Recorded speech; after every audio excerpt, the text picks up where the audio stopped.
Bueno, vamos a comenzar ahora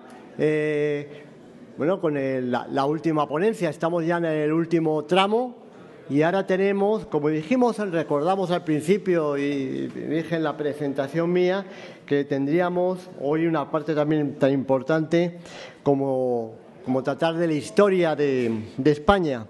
Y se va a tratar, en concreto, de las flotas de Indias, con un tema que seguro que les comenté que les iba a deleitar. Y para ello tenemos a nuestro conferenciante, don Marcelino González Fernández, que es el vicepresidente de la Junta de Gobierno de la Real Liga Naval Española, además de que, entre otros cargos también, es capitán de navío de la Armada, en situación de retiro, y aparte ha tenido un montón de cargos en el ámbito de la Armada, su dirección general, ha estado embarcado en un montón de fragatas, etcétera, y con muchísimas responsabilidades. No vamos a quitar más tiempo, vamos a oírle, que es lo más importante, así que cuando quieras, don Marcelino, tienes la palabra.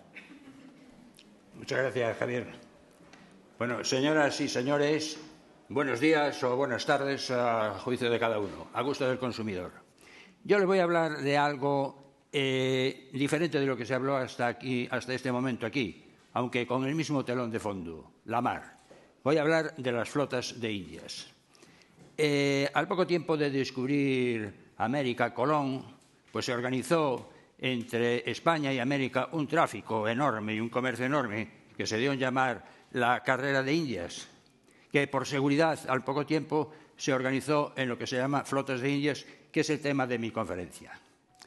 Las flotas de Indias obligaron a España a un gran esfuerzo que se prolongó durante unos 300 años, en total o poco menos, en el que hubo que fijar itinerarios, rutas, hubo que preparar defensas costeras, la construcción de barcos, instrumentos de navegación, un management táctico y logístico de la mar, preparar fuerzas que estuvieran preparadas para defender a los barcos mercantes, organizar los barcos mercantes en flotas, etcétera, etcétera. Y eso es de lo que voy a hablar siguiendo más o menos el guión que ven aquí.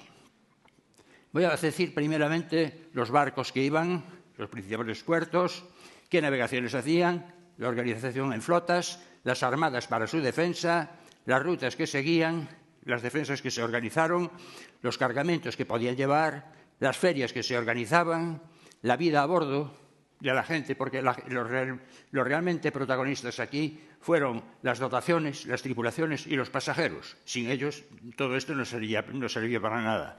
Y terminaré con unas consideraciones finales. En primer lugar, los barcos, había dos tipos, mercantes y barcos de guerra o barcos de armada. Los mercantes, pues eran los barcos que había entonces, que al principio evolucionaba aquello muy despacio, eran carabelas, naos, carracas, y luego se llegó ya a final del siglo XVI al galeón, que es como el modelo que ven ustedes aquí, que era el barco por autonomía, el mejor barco para el transporte de mercancías durante el siglo XVI, XVII, XVIII y demás. Con estos barcos hubo otros que eran los barcos para defenderlos. Al principio eran iguales, eran los mismos barcos. Eran carabelas, naos, galeones, se llamaban de armada porque en vez de llevar carga le metían más cañones, punto. Lo que pasa es que luego fueron evolucionando, fueron mejorando, fueron especializándose, fueron siendo cada vez barcos más de guerra, hasta que se terminó en crear un barco puramente de guerra, muy fuerte, muy bien armado, con muchos cañones, unos costados potentísimos, que era el navío de línea. Aparte de estos también había otros barcos pequeños de guerra, de combate o de armada, como se llamaban, que eran muy rápidos, eran para llevar órdenes, para llevar normas, para llevar avisos, se llamaban así, avisos o correos. Eran pequeños, no había quien les echara el guante y se utilizaban siempre acompañando a los barcos grandes. Concho, ahí no hay nada. Bueno, ya ha desaparecido en la diapositiva. Bueno, pues ahí estaba un mapa del Caribe, se ha esfumado, se debió de cansar de esperar, en el que ponía los puertos, todos los puertos que había por ahí, pero en fin, ahora los citaré sobre todo los principales para no cansarnos. Entre ellos estaba Sevilla. Sevilla era la cabecera de la carrera de Indias, la cabecera de todo este tráfico. Guadalquivir arriba fue donde estuvo la sede de la Casa de Contratación organizada por los Reyes Católicos en 1503.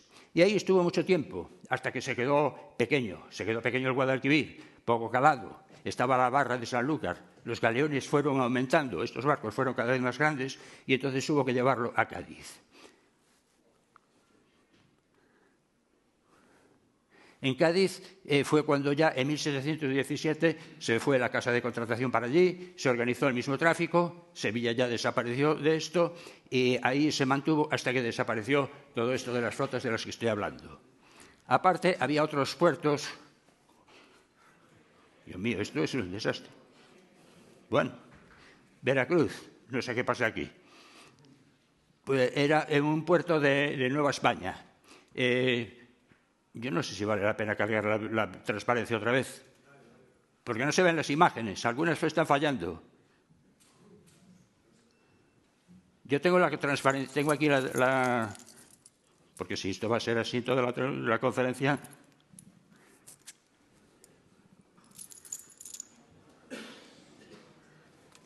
Bueno, vamos a seguir. Veracruz era el puerto de Nueva España.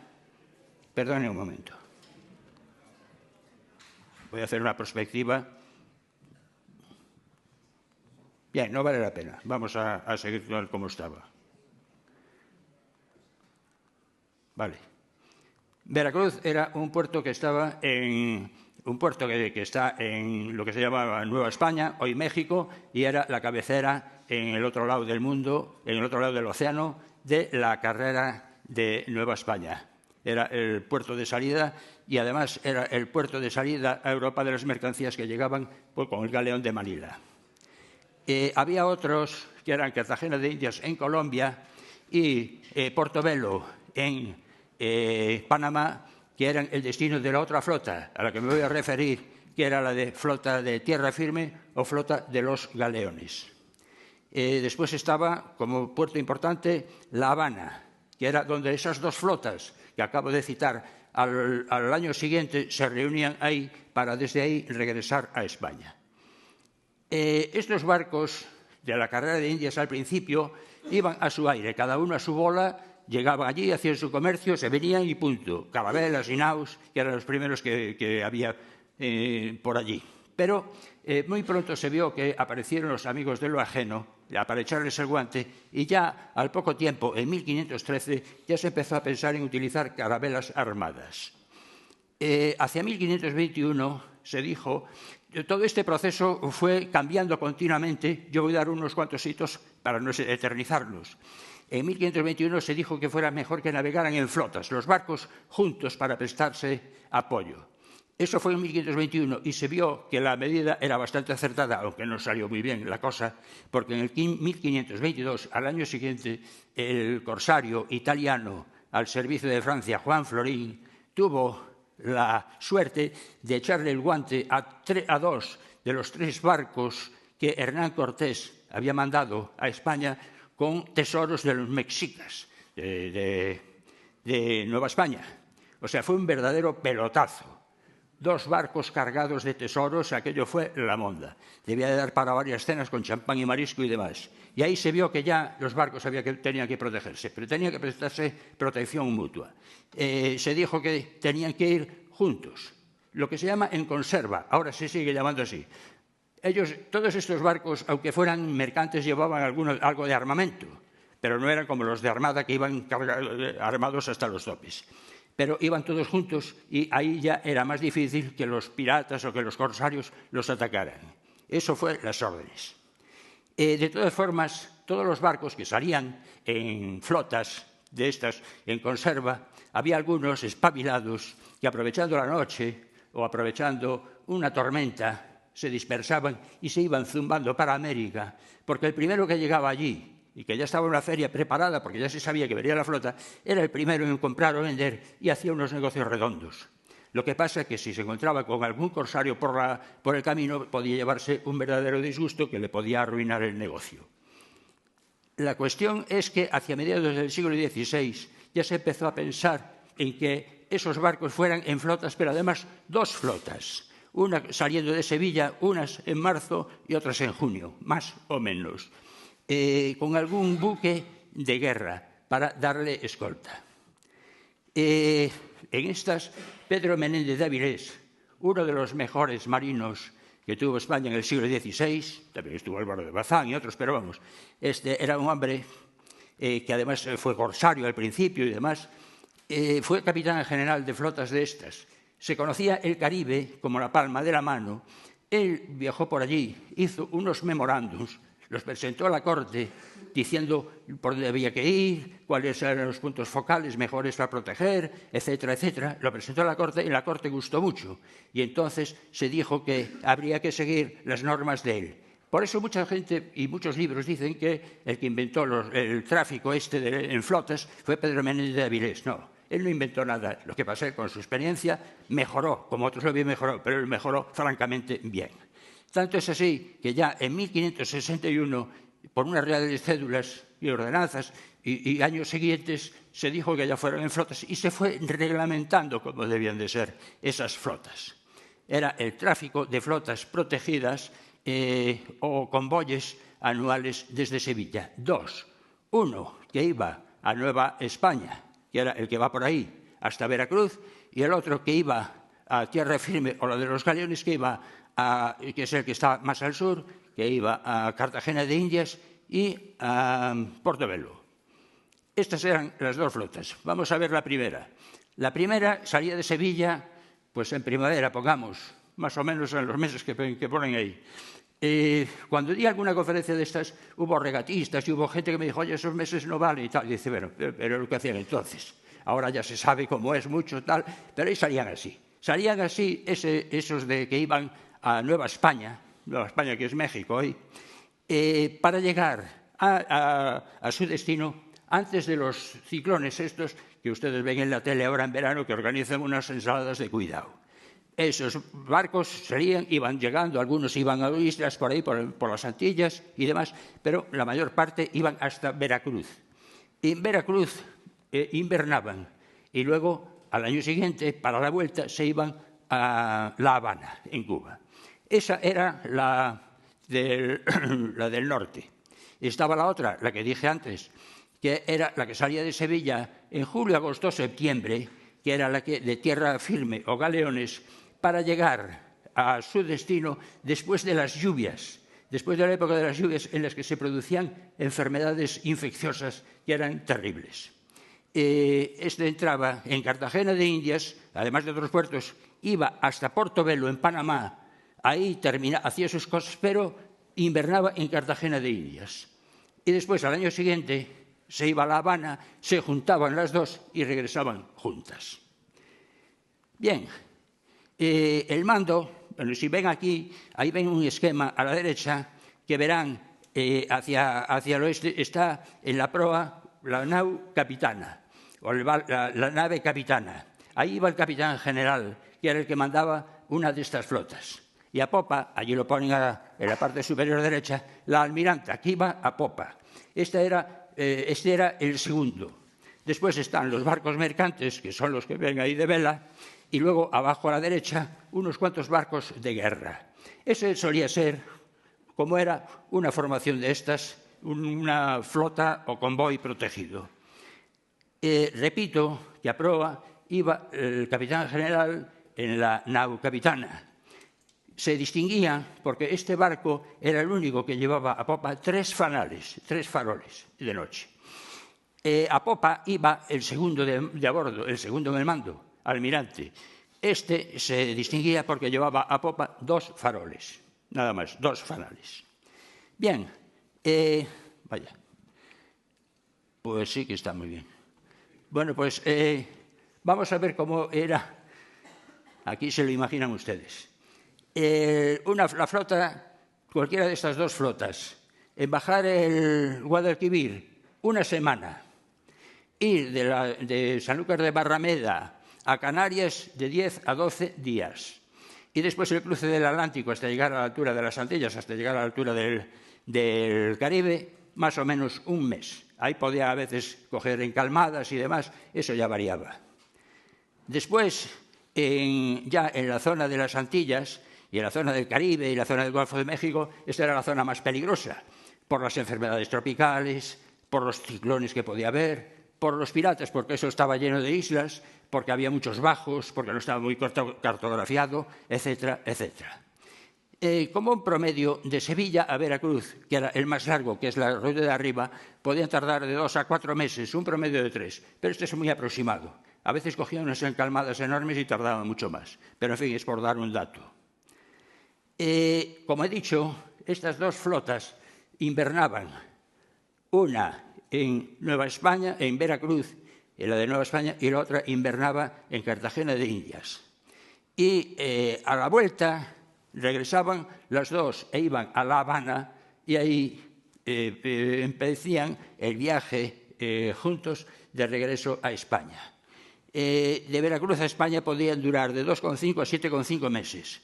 La ruta que seguían era siguiendo los alisios, o sea que bajaban hacia el Ecuador y luego subían, y era esa vuelta, que en el Pacífico, como vamos a ver, era igual para el Gran de Manila, o muy parecido. En el viaje de vuelta, los barcos pasaban por el Canal de Bahamas e iban recalando en las Bermudas, en las Azores, en el Cabo San Vicente, y llegaban a Sanlúcar de Barrameda. Eso está plagado de pecios, de barcos hundidos, por varias razones. Primero, que si les pillaba un temporal, ahí hay poco fondo, y se hundían ahí. Además hay que tener en cuenta que eran zonas que estaban poco cartografiadas. Los barcos recalaban ahí siguiendo los alisios, pero había ahí agujas, había zonas, piedras. Como decían ellos, arrastraban la quillo o daban culadas y a veces se destrozaban los fondos y se quedaban ahí. Y luego, como los piratas sabían que iban a pasar por ahí, los piratas, toda la panda esta, que eran piratas, filibusteros, bucaneros o corsarios, que al fin y al cabo eran gente que iba a lo mismo, pues los esperaban por ahí. Lo mismo que esperaban en el Cabo San Vicente, que se ponían por detrás y le llamaban el Cabo de las Sorpresas. Pero los barcos iban navegando por ahí, llegaban a San Vicente, pasaban por el sur de Portugal, por el Algarve, ahí aprovechaban para descargar parte del Matute, porque eso del contrabando no es un invento de hoy, precisamente, y llegaban a Sanlúcar de Barrameda. Sanlúcar de Barrameda tenían que pasar la barra en la desembocadura del Guadalquivir, había que pasarla en marea alta. Y a veces, cuando venían muy cargados, había que descargar mercancía, pero aún a veces varaban ahí, y ahí se producían también muchos accidentes. Y luego ya, y que fue ese el motivo porque al final terminaron yéndose a Cádiz, porque ya no podía pasar por ahí. Y luego ya subían hasta Sevilla. En Sevilla, un galeón cargado, unos 80 o unos 20 kilómetros de longitud de río, contracorriente, remolgado un mes. Y eso era el viaje. Desde que había salido de Sevilla hasta que entraba de regreso, podía haber tardado un barco tranquilamente 2 años.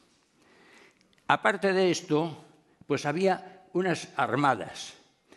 Hasta ahora he hablado de que eran barcos mercantes con algunos barcos de guerra para darles protección. Los barcos mercantes tenían que pagar por llevar esa protección, una cosa que se llamaba avería, de ahí viene el nombre. Pero había también unas armadas, aquí pongo 3 importantes. Una que es la de arriba de la derecha del océano, que esa era para vigilar y proteger por ahí las costas españolas, la zona del Golfo del Cantábrico y demás. Otra que era la de la guarda, que era la que iba por el centro, que era por donde iban atravesando el Atlántico. Esa estaba por ahí, si lo permitía, las guerras y demás.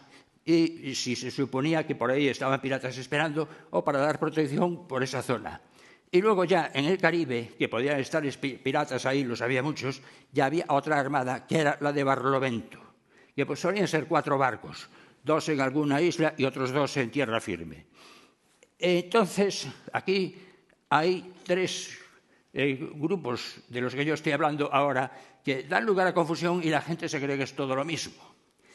Una flota era barcos mercantes en conserva. Iban todos juntos. Punto. Si ellos llevaban una protección de barcos de guerra, se llamaba flota protegida o convoy, igual que se llama ahora. Y en cuanto a otros barcos que estaban para prestar apoyo lejano, ir a puntos focales del tráfico, ir a vigilar una zona donde podían estar piratas, o recorrer una zona por donde se sabía que iba a venir o se aproximaba una flota protegida, era la armada, que eran barcos de guerra o de armada. Bien, ahora vamos a ver el otro lado del continente americano, porque por ahí también teníamos otros barcos. Desde que se descubrió la ruta del tornaviaje, pues estaba el galeón de Manila, 1565. Pues a ese galeón de Manila, siguiendo ese movimiento, que es lo de los alisios, había uno al año que salía de Manila. En Manila cargaban cosas que venían de Japón, de China, de otras islas, llegaban a Acapulco, ahí se descargaban y ahora veremos lo que pasaba. Y luego regresaba con cosas de Acapulco, sobre todo plata mexicana, que era con la que había que pagarle a los de Manila, que eran sobre todo chinos, que querían plata, tenían de todo menos plata. Esa plata, el real de 8, luego llegaba, le daban un troquelazo y en China era la moneda de curso legal. Había otra flota del sur, que esta iba desde Panamá hasta el Perú, hasta el Callao y todo por ahí. Y subía con oro, subía con lo que fuera. Alguno de esos barcos también podía subir a Acapulco. Y entonces aquí se cerraba el ciclo, porque estos por tierra empalmaban con las flotas del Océano Atlántico, las flotas de Indias de las que estoy hablando.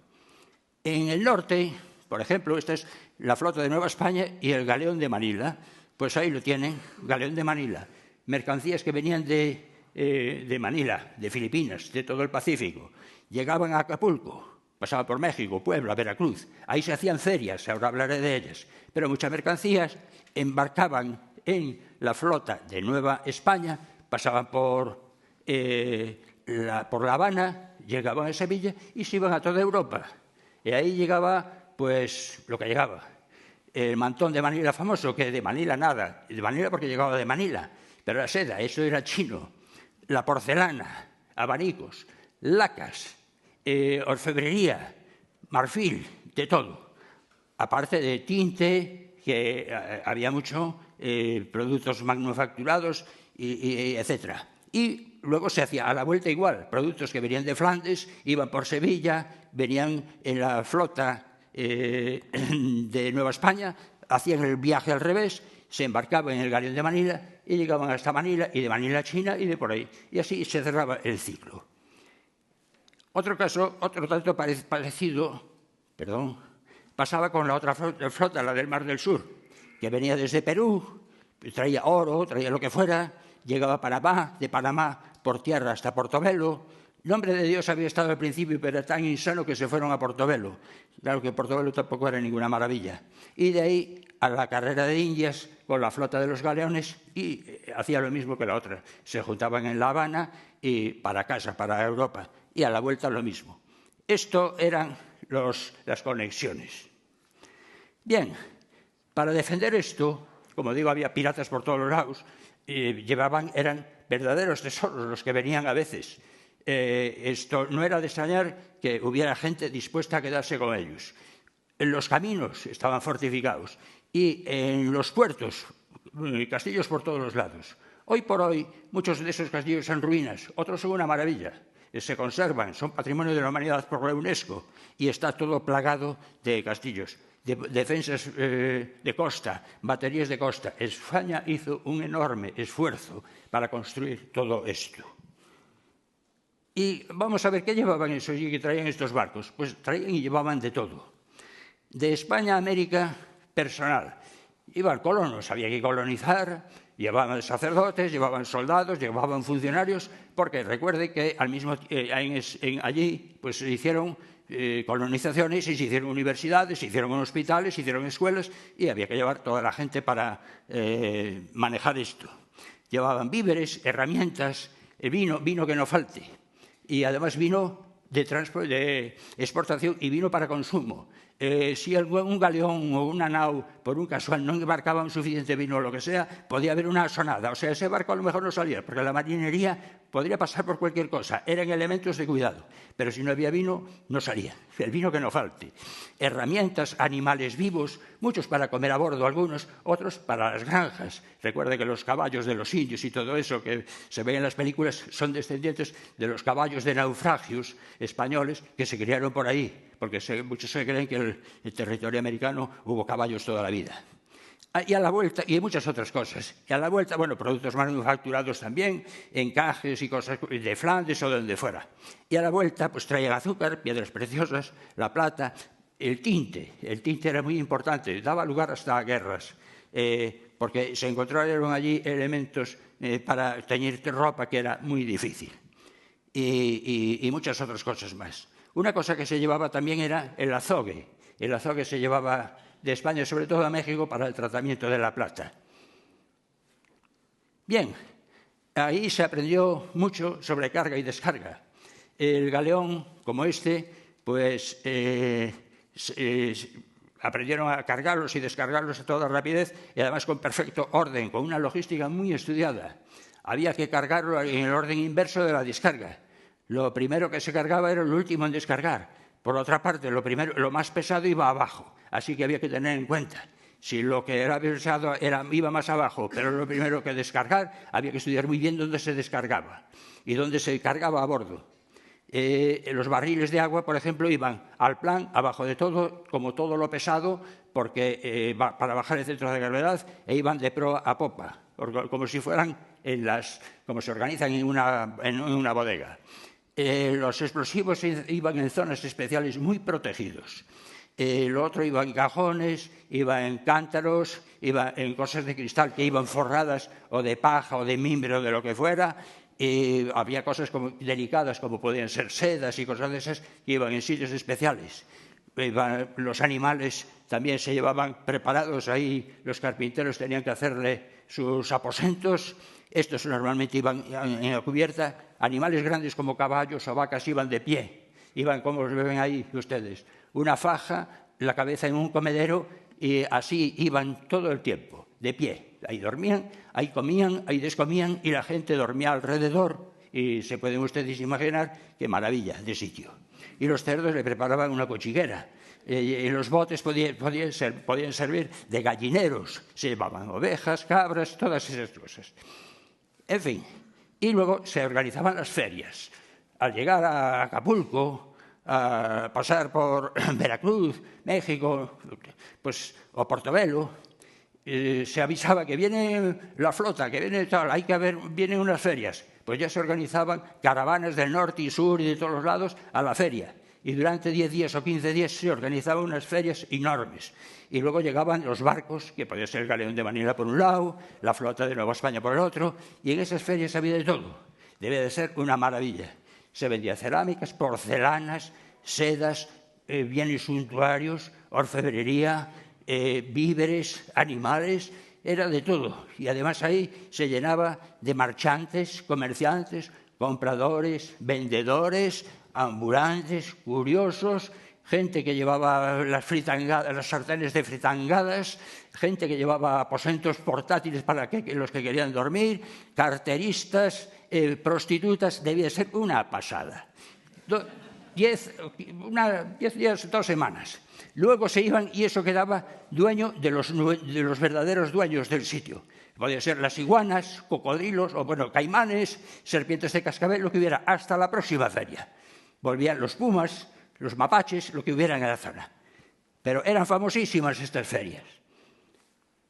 Bien, ¿cómo vivían los que iban allí? Que, como digo yo, eran los protagonistas, eran los que tenían que sufrir todo esto y que viajaban por el Atlántico como Pedro por su casa y al Pacífico le llegaron a llamar el mar español y el lago español. De víveres salían bien, normalmente, con todo. Víveres frescos, secos, salados, ahumados. Lo malo es que los frescos se pudrían rápido. Duraban poco, había que comerlos rápido. Quedaba todo reducido, sobre todo a secos. Secos tenían poder alimenticio, pero les faltaba vitamina C, producía el escorbuto, que fue el azote del navegante hasta principios del siglo XX. la galleta o bizcocho era un pan sin levadura que podía durar hasta 2 años. Si no se lo comían las cucarachas, que eran capaces las cucarachas de comerse un saco delante de uno antes de que se diera cuenta. Los líquidos, agua, vino, vinagre y aceite, sobre todo el agua y el vino, iban racionados. El agua a los 10 días empezaba a estar pastosa. El vino iba siempre, y además yo ya digo, tenía que haber vino. Eran 4 cuartillos por día, 1 litro, racionado. Todos los marineros tenían derecho a eso. Podían tener desayuno, comida y cena.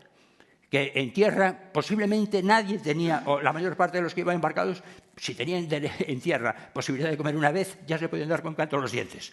Si luego los vegetales se pudrían y todo eso, pues eso ya es otra cosa. Normalmente una comida al día, caliente, quiero decir, si no había viento o lo que sea, porque si no podían salir las ascuas volando o caerse todo, y en un barco de madera reseca con las velas y todo eso salía ardiendo. De hecho, ardían. Y la falta de vitamina C, como digo yo, era terrible. Bueno, aquí iban, en estos barcos, esto podía tener 25 metros de eslora, iba lleno de gente, lleno de bichos, lleno de tal, durmiendo en cubierta, durmiendo donde podían, lloviendo, con sol, con frío, con los oleajes, subiendo descalzos, enfermedades a montones. Higiene, ninguna. Intimidad, prácticamente ninguna. Bañarse no se podían bañar porque agua dulce no había. Además, no sabía nadar. Además, tirarse al agua era peligroso. No, había estos tiburones y suele resultar molesto. Además, eso de ducharse en aquellos tiempos era cosa de judíos, era cosa de moros. Y que en España todas aquellas termas que habían hecho los romanos, todo aquello se deshizo. No se podían duchar, ¿no? Los que se duchaban eran... Y si se duchaban y decían que eran cristianos convertidos, pero estos siguen siendo moros porque se duchan. Y les costaban unos paquetes. No se duchaban. Listo. Tenían que compartir la vida, como digo yo, pues con los animales vivos que iban por ahí, ya los hemos visto cómo iban arranchados, y con esos bichejos que entran a bordo no se sabe cómo y que luego no hay forma de echarlos, que son pues chinches, pulgas, cucarachas, piojos, la sarna, ratas, lirones, etcétera, etcétera. Y ahí vivían todos juntos. El agua pastosa a los 10 días. El agua de las entinas que se pudría podía ser mortal. Era como bajar a una fosa séptica. Había que tener un cuidado porque no bajaba y ya no subía. Los otros alimentos frescos pudrían y eso pues salían unas miasmas de cuidado. Y la suciedad y eso, pues mejor no se la quitaban, porque además si dejaban mugre, los insectos no le picaban. Y si se quitaban esa mugre, quedaban los poros al aire y por ahí entraban las miasmas. O sea que, ojo, cuidado, nada de bañarse. Consecuencia, enfermedades a tope, de todo. Desintería, tifus, fiebre amarilla, cólera, sarampión. Imagínense, viruela, en un barco de estos, que se daba mucho, en un barco de estos, ahí todos juntos, 40 metidos en una carabela, en una nau, pues un desastre. La sarna también, un simple panadizo. En el siglo XIX, la Numancia, el primer muerto que tuvo, y estoy hablando del XIX, fue porque tuvo un panadizo, se le infectó, tuvo una septicemia y murió. De eso que se producen así. O sea, para que se den cuenta. El escorbuto fue una de las cosas peores, por falta de vitamina C. Y ahí era el médico sangrador o el cirujano barbero, le llamaban de varias formas, que era el médico, el que sabía de aquello. Y este era un señor que iba en cada barco y que sabía un poco de todo, y a uno le cortaba el pelo, o le podía arreglar la barba, o arrancar una muela, o cortar una pierna, que una bala de cañón se le había dejado un poco chunga. Y eso era lo que había. Y se moría gente. Ahí no había pega. Tenían el mayor panteón o el mayor cementerio del mundo, el ancho océano. Una lona, una piedra o una bala de cañón a los pies, al agua y adiós muy buenas. ¿Cuándo terminó esto? Bueno, pues terminó, digamos, las flotas de Indias en 1778, cuando se declaró comercio libre. Porque hasta entonces, como habíamos descubierto América, teníamos el monopolio. Monopolio defendiéndolo a bofetada limpia, pero monopolio. Pero ahí ya comercio libre, ya listo. La Casa de Contratación desapareció de Cádiz en 1790. Ya no tenía nada que hacer, aunque se mantuvo ahí con labores burocráticas y tal. El Galeón de Manila en Cádiz. Pues cuando México, cuando México se independizó, entre 1815 y 1821. Luego siguió con México. Ahora si van a México, hablan de Galleón de Manila y es una cosa de su historia, claro, porque ellos siguieron, pero eso ya es otra cosa. Las flotas de Indias supusieron un gran adelanto y un gran reto para todo. Un enorme impacto en los campos, como pongo ahí, económico, social, cultural y comercial, porque eran ideas, corrientes del conocimiento, cosas suntuarias, monedas, formas de pensar, desde el lejano Oceanía, desde China, de Japón, pasando por América, pasando por España, pasando por toda Europa y después al revés. También descubrimientos, adelantos en la estrategia y en la táctica del manejo del management del mar. La cartografía tuvo unos grandes adelantos. La navegación, España tuvo que aprender a olvidarse de la navegación costera de cabo a cabo, la de cabotaje, para hacer navegación por mar abierta, navegación oceánica, navegación astronómica, pasándose meses en la mar sin ver más que los astros si no estaba nublado. Se adelantó, libros, montones. Se dijo que Europa aprendió a navegar en libros españoles. Las ciencias náuticas adelantaron que fue una barbaridad. La construcción naval, llegamos a tener ya en el siglo XVIII, mejorando los procesos, fue el siglo de oro en España de construcción de barcos. Y todo esto se acabó, como he dicho yo, con el comercio libre, desapareció, y ahora que queda, pues queda el recuerdo de una gran aventura que duró, pongamos, 300 años en carrera de Indias en el Atlántico, 250 Galeón de Manila. Mantuvo abiertas las líneas de comunicación. Ahí España veía a la mar de frente, no como ahora que se dijo aquí muchas veces, vivimos de espaldas a la mar, no, ahí a la mar todo. Y fue capaz de mantener ese tráfico y ese comercio a pesar de todos los pesares. Es un sistema, defendió su tráfico marítimo y es un sistema que fue copiado posteriormente por muchas entidades, por muchos países. De hecho, en la Segunda Guerra Mundial se siguieron procedimientos parecidos a los de las flotas de Indias, con flotas armadas por un lado en puntos focales del tráfico, esperando en eso, zonas de patrulla. Todo eso era copia y fue estudiado para aplicarlo. Y en aquellos convoyes del Mursmar, los que iban por el norte, el norte del Mar del Norte, pues seguían los procedimientos que un montón de años antes había seguido España. Como digo, esto fue un encuentro de culturas. Fue impresionante. Fue el comienzo de aquello que se dio en llamar la globalización. Un portal de intercambio de mercancías, de formas de pensar, de ideas, etcétera, etcétera. Ahí se unieron las dos partes del mundo. Además, hubo épocas en que España y Portugal tenían la misma corona. Estaban bajo la misma corona y había todo el tráfico de las especies que venía por debajo del Cabo de Buena Esperanza. De modo que España cubría todos los 360 grados del globo en ese comercio global. Ahí estaba el galeón, ¿cómo se llama? El real de A8, la famosa moneda mexicana.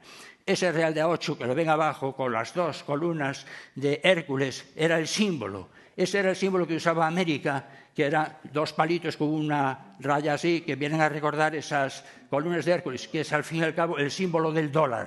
Si ustedes entran en Internet y buscan países que han tenido el real de A8, verán que montones de países tienen esta moneda y la tienen troquelada, porque pasó a ser la moneda de curso legal en sus países respectivos. Todo esto es muy bonito. Llegó a España mucha riqueza, mucho oro, mucha plata, piedras preciosas, orfebrería, cosas suntuarias. Todo muy bonito, todo muy bien. Se ha defendido como gato panza arriba, pero aquí en España estábamos metidos en guerras, porque eso de darnos de bofetadas se nos da muy bien. Muchas veces con los enemigos y cuando no tenemos enemigos entre nosotros mismos. Muchas cosas se fueron. Se fueron a Inglaterra, estaban las guerras de religión. En Flandes, poner una pica en Flandes, carísimo. Había que pagar todas esas guerras, siempre pagando esas guerras. ¿De dónde salía el dinero? De las flotas de Indias. Desde el mercado aquel enorme. Aquí quedó poco. quedó algo, pero a lo que podía haber quedado de haberlo administrado de otra forma, pues no quedó casi nada. Es como pongo ahí, como intentar coger un puñado de arena de la playa, de esa finita, o un puñado de agua del mar, intentar retenerlo. Se va entre los dedos, las monedas, la plata, el oro, todo se nos fue de las manos, todo se fue por ahí. En España quedó cosas, quedan en los museos, pero muy poco. Y señoras y señores, esto es lo que les puedo contar de las carreras de Indias y de las flotas de Indias. Gracias por la atención prestada.